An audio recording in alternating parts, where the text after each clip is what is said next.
We had a big debate at the start of the day on the subject of Palestine. We had a few motions that were put forward, two of which were from our branch. One was about putting out a statement in support of journalists in Gaza. That passed almost unanimously. Then there were two that were debated in common that were broadly about the subject of an arms embargo. There was a lot of debate, and the eventual result was that one of them passed and one of them fell down. So it's been quite a spirited morning at conference. Yeah, what did you make of it? I mean, it was an interesting discussion because we were here, this is our second day here. Yeah. And there was a kind of a level of debate about that issue that we didn't really see yesterday. What do you put that down to? Is it just a contentious issue, isn't it? Like Palestine is kind of like a fulcrum on which a lot of other stuff like turns. Especially for the people in the room, there's like a lot of interest on both sides. Like we heard from defense workers who are concerned about losing their jobs, losing their work, or getting abuse from people who feel strongly on the other side.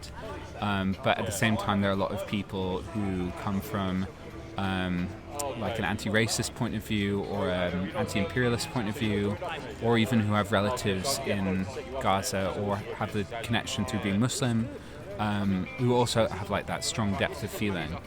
I think there's a lot riding on it, and it was good that we had like a really productive, compassionate discussion. I think it was great.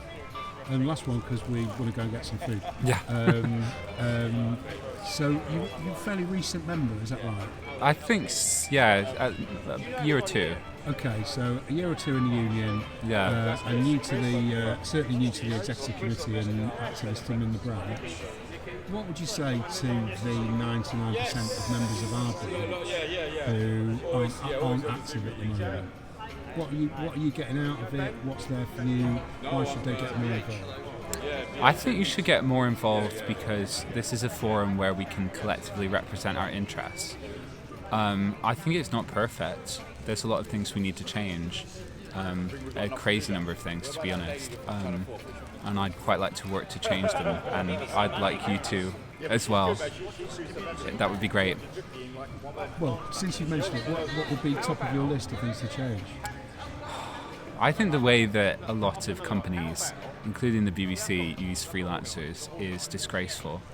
I think I speak for not just myself when I say that a lot of people who should be on permanent contracts aren't. Freelancers are used as a way to plug gaps, to try and cut costs and avoid giving people the rights of a full employee. That might be a bit counterproductive given that we're a branch of freelancers, but I think that's one of the most crucial issues we need to fight for. Also, people get stiffed out of their wages, not paid on time. We hear that all the time for freelancers, and just the lack of work in the sector is a real problem. These are all issues we can't address as individual people.